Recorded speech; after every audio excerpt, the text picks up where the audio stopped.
Hello friends, welcome to trade market. I hope लोग बहुत अच्छे होंगे। बात करते हैं निफ्टी और बैंक निफ्टी की। आने वाले हफ्ते में इवेंट क्या रहेगा, कैसे प्ले करना है, उस सबको जानेंगे।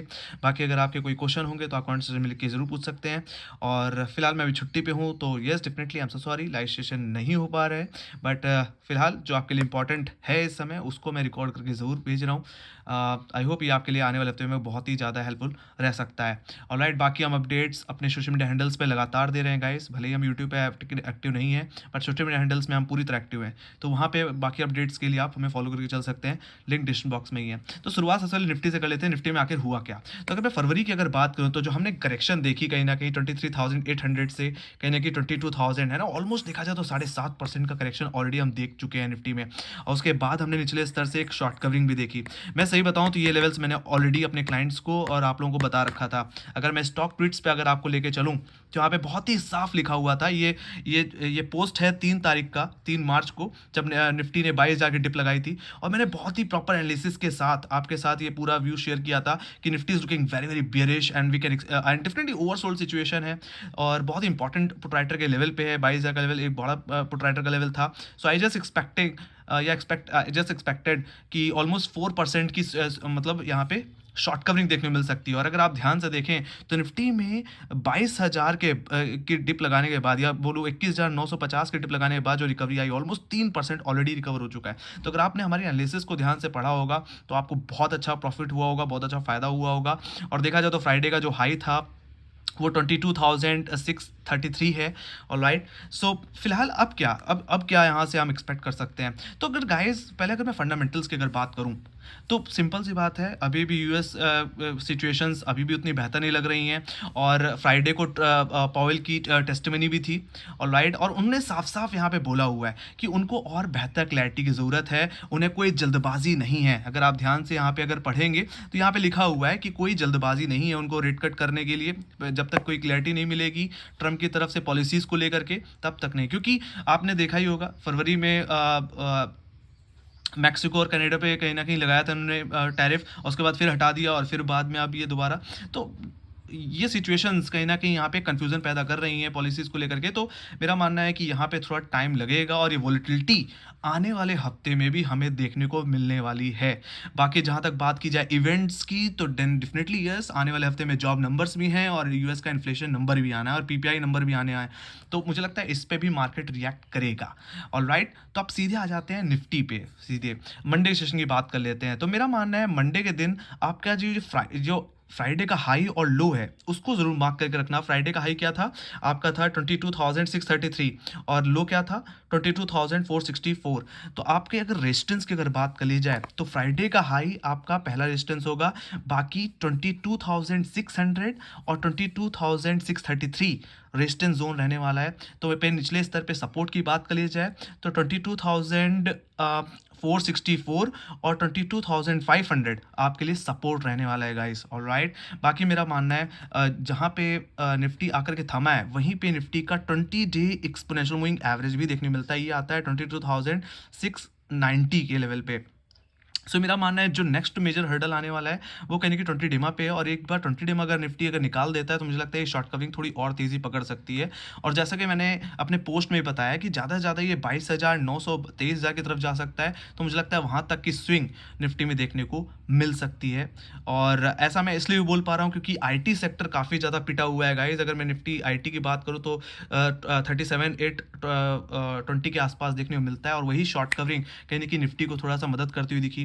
बाकी इस हफ्ते में मेटल स्टॉक्स भी थे जिनमें काफ़ी अच्छा मोमेंटम था, उन्होंने भी काफ़ी मदद की है ना। तो आपका जो नेक्स्ट हर्डल रहेगा वो 20 डेमा है, 20,690 वो निकला, तो मेरा मानना है 23,000 तक और 23,160, जहाँ पे 50 डे एक्सपेंशन एवरेज आता है निफ्टी का, वहाँ तक की स्विंग देखने को मिल सकती है। बाकी मेरा मानना है फर्दर अपसाइड अगर निफ्टी में अगर आनी है, तो 23,000 रुपये के ऊपर डेली क्लोजिंग देना होगा।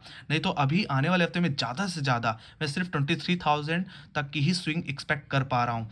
मेरा मानना है 23,000 के करीब ये इस जो ये आपने ये डाउन गिरा ये डाउन मूव देखा निफ्टी में, है ना, ये वाला, वेट अ सेकेंड, है ना, जो आपने ये डाउन मूव देखा है, है ना? इसका जो फिबोनाची के हिसाब से 50% जो आता है, वो एग्ज़ैक्टली 23,000 के लेवल पे ही देखने को मिलता है। मेरा मानना है वहाँ तक की स्विंग देखने को मिल सकती है और वहाँ से वापस कहीं न कहीं निफ्टी 21,800 रुपए की तरफ भी जाता हुआ दिख सकता है। सो जैसा मैंने बोला कि ये सिर्फ़ एक शॉर्ट कवरिंग है, इसको आप एक रिवर्सल की तरह नहीं ले सकते। ये चीज़ आप दिमाग में रखना। Alright? So that's the thing. बाकी निफ्टी को अगर कोई बहुत बड़ा मोमेंटम लगाना है तो 23,000 रुपए के ऊपर सस्टेन करना पड़ेगा फॉर फर्दर अपसाइड। ओके? तो ये चीज़ दिमाग में रखिए। अब जहाँ तक बात रही लोअर लेवल्स की कि निचले स्तर पे क्या टारगेट रहेंगे, तो मेरा मानना है निचले स्तर पे मैंने बता ही दिया, फ्राइडे का लो और 22,500 आपके लिए सपोर्ट की तरह काम करने वाला है गाइस। और वो अगर अगर टूट गया तो मेरा मानना है निफ्टी गिरावट एक बार के लिए 22,000 की तरफ जाती हुई दिख सकती है। वो आपका आने वाले हफ्ते में मेजर सपोर्ट की तरह काम करेगा, या मैं बोलूँ वीकली सपोर्ट की तरह काम करेगा गाइस। ऑलराइट? बाकी 21,000 का लेवल, सॉरी 22,000 का लेवल रिटेस्ट होता है या टूट जाता है तो गिरावट 21,800 की तरफ जाती हुई दिखेगी। ऑलराइट? बाकी फर्दर गिरावट और आ भी सकती है अगर 21,800 का लेवल भी टूट जाए, है ना? दैट्स द थिंग गाइस कि अपर लेवल्स रेजिस्टेंस कहाँ है, सपोर्ट कहाँ है, मेजर रेजिस्टेंस कहाँ है और मेजर सपोर्ट कहाँ है, वो मैंने आपके साथ शेयर किया। ऑलराइट? बाकी बाजार का अंडरटोन अभी भी कमजोर है गाइस, ठीक है? फिलहाल ये मत सोचिए कि मार्केट बहुत बड़ी तेजी लगा देगा यहाँ से। बाकी जस्ट शॉर्ट कवरिंग, क्योंकि आईटी बहुत ज़्यादा ओवरसोल्ड हो गया था, ऑटो भी काफ़ी ओवरसोल्ड था, है ना? तो उनकी थोड़ी शॉर्ट कवरिंग आई और बाकी मेटल स्टॉक ने अपना काम किया, है ना? That's the thing. Let me go to Bank Nifty guys. Bank Nifty को भी देख लेते हैं, बैंक निफ्टी में क्या मोमेंटम है। देखा जाए तो बैंक निफ्टी में भी हमने अच्छा खासा करेक्शन ऑलरेडी देख लिया है ना? और बात की जाए पर देखा जाए तो निफ्टी में जिस तरह का मोमेंटम था, उस तरह का बैंक निफ्टी में कुछ देखने को नहीं मिला है गाइस। एक तरह से अभी भी जो हर्डल देखने को मिल रहा है वो एग्जैक्टली इसके 20 डेमा पे देखने को मिल रहा है। ये जो 20 डेमा आप देख पा रहे हैं, मैं डेली बेसिस पे दिखा रहा हूँ आपको, ठीक है? तो ये 20 डेमा जो आता है वो आता है 48,800 के करीब या 850 के करीब। ये आपके लिए इमीडिएट हर्डल की तरह काम करने वाला है गाइस। बाकी अगर बैंक निफ्टी इस 20 डेमा के ऊपर अगर निकल जाए तो मेरा मानना है नेक्स्ट हर्डल जो आपका रहेगा 49,000 रहने वाला है। वो निकलता है तो 49,500 और 50,000 तक का रास्ता खुल जाएगा। ऑलराइट? मैंने क्या बताया? इमीडिएट सपोर्ट है आपका 48,860 और 49,000। ये आपका इमीडिएट रेजिस्टेंस की तरह काम करेगा, सेल जोन की तरह काम करेगा। बाकी अगर इसके ऊपर अगर निकल जाता है, ऑलराइट, वेट अ सेकेंड, है ना? इसके ऊपर अगर निकल जाता है तो मेरा मानना है निफ्टी की ये तेज़ी 50,000 की तरफ जाएगी और 50,000 आपका मंथली रेजिस्टेंस जोन की तरह काम करेगा, मेरा यही मानना है। बाकी जहाँ तक बात रही सपोर्ट की, तो सपोर्ट रहेगा फ्राइडे के लो पे। फ्राइडे का लो आप दिमाग में रखना 48,360। ऑलराइट? फ्राइडे का लो अगर टूटा तो मेरा मानना है एक पाव के लिए गिरावट वापस 48,000 की तरफ जाती हुई दिख सकती है, और 48,000 क्या है? इस हफ्ते का लो, और ये आपके लिए नेक्स्ट सपोर्ट की तरह काम करेगा। बाकी 48,000 का लेवल अगर टूट जाता है तो मेरा मानना है गिरावट बैंक निफ्टी को कहीं ना कहीं हो सकता है 47,500 47,000 की तरफ भी ले जाए, है ना? अगर मैं यहाँ पे अगर वीकली एक्सपोनेंशियल मूविंग एवरेज को अगर एक्टिवेट करूँ तो इसका जो 100 वीक एक्सपोनेंशियल एवरेज जो आता है वो आता है 47,535। सिंपल सी बात है, 48,000 टूटा, इस हफ्ते का लो टूटा, तो 500 पॉइंट की गिरावट एक्सपेक्ट करके चलिए, क्योंकि जिस तरह से निफ्टी रिकवर हो उस तरह से बैंक निफ्टी रिकवर अभी तक नहीं हुआ है ना? तो बैंक निफ्टी में अभी कहीं ना कहीं स्ट्रेंथ बहुत कमज़ोर है निफ्टी के कंपेयर में। तो कहीं ना कहीं अगर लेवल टूटता है तो गिरावट बढ़ भी सकती है। तो 47,500 47,000 तक के लोस देखने को मिल सकता है। तो हमने अपर लेवल्स और लोअर लेवल्स के बारे में समझा।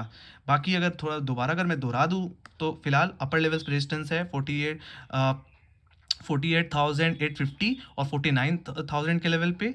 ये इमीडिएट रेजिस्टेंस रहेंगे। इमीडिएट सपोर्ट 48,350 और 48,000, ठीक है? बाकी हायर लेवल से मेजर रेजिस्टेंस सीधे 50,000 के लेवल पे आता है, जहाँ पे 20 वीक एक्सपोनेंशियल मूविंग एवरेज है गाइस, ठीक है? वहीं तक की स्विंग मैं एक्सपेक्ट कर रहा हूँ ज़्यादा से ज़्यादा। बाकी वो लेवल डेली बेसिस में निकलेगा तभी बैंक निफ्टी में कोई बहुत बड़ी रिकवरी आ सकती है, इतना सही, इतना समझ के चलिए, है ना? बाकी 48,000 का लेवल टूट जाता है तो मेजर सपोर्ट 47,500 पे आता है, जहाँ पे 100 वीक एक्सपेंशन एवरेज है, वो टूटता है तो 47,000 तक की स्विंग मिल सकती है। बाकी अगर कंक्लूजन की बात कर लूँ गाइस, तो मुझे लगता है निफ्टी बैंक में अभी कोई पॉजिटिव न्यूज़ तो नहीं है। उस हिसाब से ऐसा हो सकता है कि बैंक निफ्टी में फर्दर कंसोलिडेशन देखने को मिले। जहाँ निफ्टी थोड़ा रिकवर कर सकता है तो वहीं पे बैंक निफ्टी थोड़ा कंसोलिडेशन दिखाता हुआ दिख सकता है, और ये कंसोलिडेशन मेरा मानना है हार्डली जो देखने को मिल सकता है वो 49,000 से लेकर के 48,000 के रेंज में रह सकता है ना? इसी रेंज में कहीं ना कहीं कामकाज करता हुआ दिख सकता है। तो मैं तो यही कहूँगा कि प्रेफ़र करना है तो आप निफ्टी को करिए। बाकी सिंपल सी बात है, अगर बैंक निफ्टी अगर मोमेंटम लगाना शुरू करता है तो ये निफ्टी और बैंक निफ्टी दोनों के लिए बेहतर होगा और अपस्विंग लगाने के लिए। बाकी मुझे लगता है यहाँ पे एचडीएफसी बैंक, एक्सिस बैंक कुछ स्टॉक हैं जो अब थोड़ा पॉजिटिव होते हुए दिख रहे हैं। वहाँ पे थोड़ी रैली आई तो बैंक निफ्टी को भी ये स्पॉन्सर करते हुए दिखेंगे अपसाइड की ओर, है ना। It depends on large cap banking stocks also guys. Okay, that's a thing. बाकी यूएस की मार्केट की बात कर ली जाए तो डेफिनेटली नैस्डैक कहीं ना कहीं ऊपर ही जाके बंद हुआ है, डाउ जोन्स भी कहीं ना कहीं आधे % ऊपर बंद हुआ है। तो मुझे लगता है मंडे की जो ओपनिंग हो सकती है वो फ्लैट से गैप अप हो सकती है, गैप अप ओपनिंग हो सकती है। कोई बहुत बड़ा गैप अप मैं एक्सपेक्ट नहीं करके चल रहा हूँ। निफ्टी में हो सकता है 70 से 80 पॉइंट का गैप अप हो, तो बैंक निफ्टी मुझे लगता है 150-200 पॉइंट का गैप अप हो सकता है। और राइट, ज़्यादा बड़ा गैप अप एक्सपेक्टेड नहीं है, या फ्लैट ओपनिंग भी हो सकती है गाइस। ठीक है, तो मैंने लेवल्स बता दिए हैं फिर भी, है ना, कि अपर लेवल्स पे कहाँ पे फोकस करना है, लोअर लेवल्स पे कहाँ फोकस करना है। That's the thing guys. Okay, बाकी हम अपने अपडेट्स कहीं ना कहीं स्टॉक ट्वीट्स पे देते रहते हैं। बहुत ही डिटेल्ड एनालिसिस थी और इसके भी यहाँ पे काफ़ी लोगों ने अच्छा पैसा कमाया है ना, और काफ़ी लोगों के फीडबैक्स भी आए हैं। तो यहाँ पे भी हमें फॉलो करके चल सकते हैं गाइस। यहाँ पे हम फर्दर अपडेट्स देते रहते हैं गाइस, है ना।